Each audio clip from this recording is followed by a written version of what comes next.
The borders of the North are being redrawn, but not with a pen or a treaty. They are being redrawn with words, and those words are getting more dangerous by the day. What we are seeing right now between the United States and Canada isn't just a simple mix-up or a slip of the tongue by Donald Trump. It is a calculated public attempt to erase the identity of a sovereign nation. When the leader of the world's most powerful country repeatedly calls the Prime Minister of Canada a governor, he isn't just being forgetful. He is testing the fences.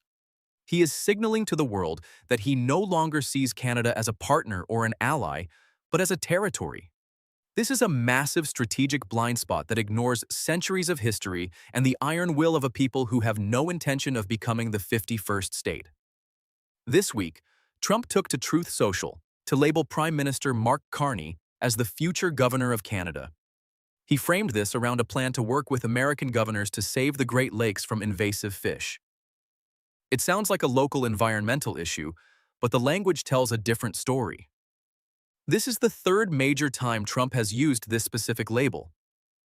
Back in January, he warned Governor Carney not to let Canada become a shipping point for Chinese goods. Before that, he did the same to Justin Trudeau. During a hockey tournament, he even joked that Canada, with its lower taxes and security needs, would someday, maybe soon, become a cherished American state. Every time he says it, the intent becomes clearer. He is trying to normalize the idea that Canada belongs to the United States. But this strategy is failing because it assumes the Canadian people are looking for a savior from the South, when in reality they are looking for a leader who will stand their ground. The underlying reality: Donald Trump is treating a G7 nation like a branch office, and he's about to find out that the branch is actually the foundation. This isn't just happening in high-level government offices or during fancy summits. This disrespect is hitting the streets and the digital world, and the reaction is a massive groundswell of defiance. If you look at social media across Ontario, Quebec, and the prairies, the mood isn't one of fear, it's one of quiet, cold anger. Local community leaders are pointing out that while Trump talks about saving the Great Lakes, it is Canadian workers and Canadian environmental standards that have been doing the heavy lifting for decades. In small towns along the border, people who used to see the U.S. as a big brother are starting to see it as a pushy neighbor who doesn't know where the property line is. There's a cultural shift happening where being not American is becoming the strongest part of the Canadian identity again.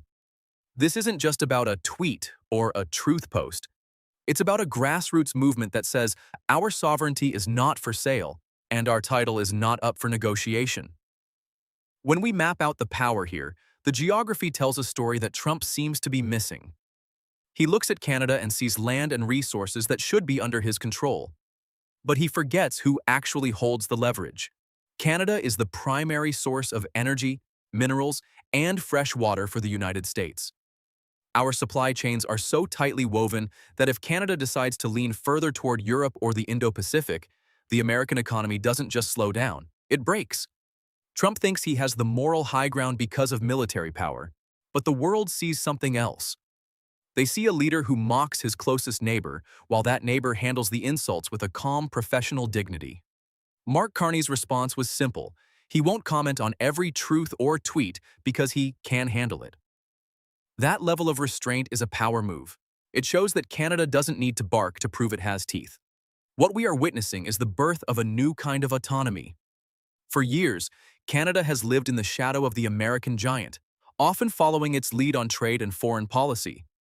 But coercion creates connection among those who feel pushed aside. Instead of making Canada more dependent, these threats are forcing the North to find new friends and build a decentralized alliance that doesn't rely on Washington's permission. We are seeing Canada strengthen ties with other middle powers who are tired of the Big Brother routine. The push to turn Canada into a drop-off port for China or any other nation isn't a sign of weakness. It's a sign that Canada is looking for a way out of a lopsided relationship. The more the U.S. tries to claim Canada as its own, the faster Canada moves to ensure it can stand entirely on its own 2 feet. The final verdict is clear. Washington anticipated a collapse of Canadian resolve. Instead, they triggered a consolidation of Canadian identity. They expected a governor who would follow orders. They are finding a prime minister who knows exactly how much the world needs what he has.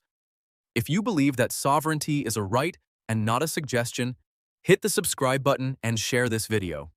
We need to keep the conversation going about who really holds the power in the North.